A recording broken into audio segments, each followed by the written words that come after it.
In Chiang Khong, along the Mekong River, families celebrate Thailand's annual Children's Day, an occasion to reflect on the value of children, representing the future of the nation. And for some, it's a time to ponder on what kind of future we're creating for children to inherit. Niwat Roy Keo is a former teacher and co-founder of a local conservation group. Children here call him Teacher T. Developing the Mekong Basin is based on the business-oriented point of view. Developers and the government see it only as a free resource for making profits. A free resource that will no longer be left alone to flow undisturbed. The Mekong is now on the front line of an economic transformation that insists on more dams for hydroelectric power and on safer and faster navigation channels to make way for increasing trade. But in this region, the Mekong and its tributaries are not the only targets for those who want to dam and re-engineer river systems. Another major target is the Salween River. To the south and west of the Mekong, flowing from Tibet through China, where it's known as the New River, and then through Burma and along the Burma frontier, including this section where it forms the boundary between Burma and Thailand. The Karen are a minority ethnic group, one of the hill tribes living in the mountain ranges of eastern Burma and northwestern Thailand. On a taxi boat on the Salween River, this group is returning to their village. The Karen have always been semi-nomadic, paying little attention to international boundaries. But in these times, they're settling in permanent villages, frequently in remote areas where they have little contact with the outside world. After buying all the supplies they'll need for an entire year, they'll carry all of it on their backs for 6 hours on the steep mountain trail to their home. The lives of these people, and many thousands like them, have been bound for centuries to the Salween River. The Mekong is longer, but the Salween is the longest free-flowing river in Southeast Asia, a watershed with some of the Earth's richest biological diversity. There are no dams on it yet, but there are plans to change that. At least 18 dams are being planned to be built on the Salween River in China and Burma and Thailand. This will impact livelihood of hundreds of thousands of the people who depend their life on the Salween. It would bring catastrophic change to the lives of these people, they say, and cause irreparable harm to the ecology of the river and to the forests along its banks.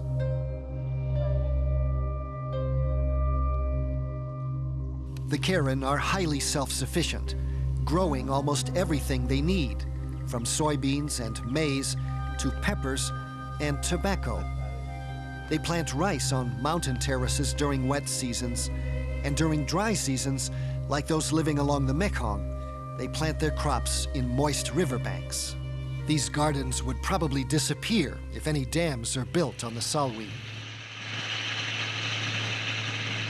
Plans for building dams on this river have been developing for more than a decade. In China, a blueprint for 13 dams was suspended 3 years ago after intense lobbying by non-governmental organizations and prominent academics in China. But there are still plans to build as many as 5 hydro dams on this river in Burma and along this boundary. With increasing demand for hydropower and large amounts of money said to be available from China and Thailand for these projects, there's a growing anxiety in these villages, a sense that nothing can be done to stop the building of dams on the Salween. They say that there are only small people and they do not have any right. They do not have any chance to participate or even to have a say on any development project. If they come and build the dam, we don't see any future for us at all. We cannot think how we can sustain our life after the dam is built. Takla is the head man in the Thai village of Mae Diu. He knows how dams have affected people on the Mekong. We've heard that the dams have forced people to leave their homes, and their lives have been ruined. We're afraid that will happen to us someday, and we really want to protect the river and our homelands. If the dams are built, dozens of Karen villages like Mae Dieu would have to be relocated on Thailand's side of the river, and tens of thousands displaced on the other side in Burma. And some say that reveals another motive for building dams on the Salween: the political and military consequences of evicting Karens from this region. The plan to build a dam on the Salween River is more crucial than in the Mekong because civil war is going on in Burma, and the dam plan will not only affect the ecosystem but also the life of people living in a war zone in Burma, especially in ethnic minority area.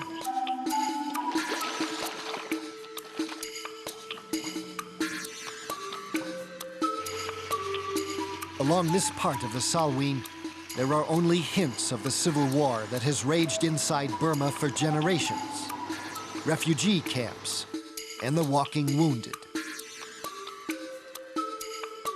This area offers some sanctuary for those fleeing the war. Burma's authoritarian military government says it's also a hiding place for rebel guerrillas fighting for the secessionist Karen National Union, many of them crossing the border and given aid and comfort by sympathetic Karens in Thailand.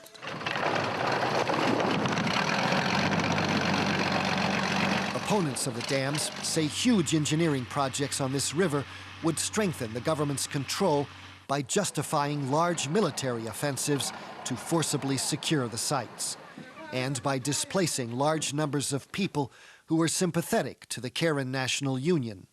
And they will permanently lose their homeland, and they will be permanent refugee in Thailand. They have no place to go back. They will have no farm and no home to return anymore if the dam is built there. Burma's military forces deny it, but human rights activists accuse them of widespread atrocities, including forced relocation, slave labor, torture, rape, and murder. And they say dams on the Salween would only worsen these abuses and reward the military regime with income generated by the dams. If the dam will be built, the social impact will be far most terrible. People who live on this river feel that way. It's linked with politics. There are a lot of hidden agendas behind the dams, not just to produce electricity.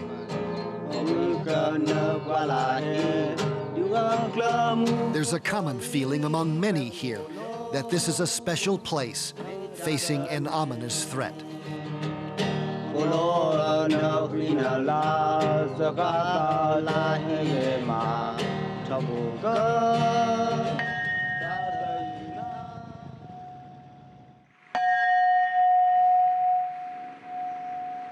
On the Mekong, there's still hope that further damage to the river can be minimized.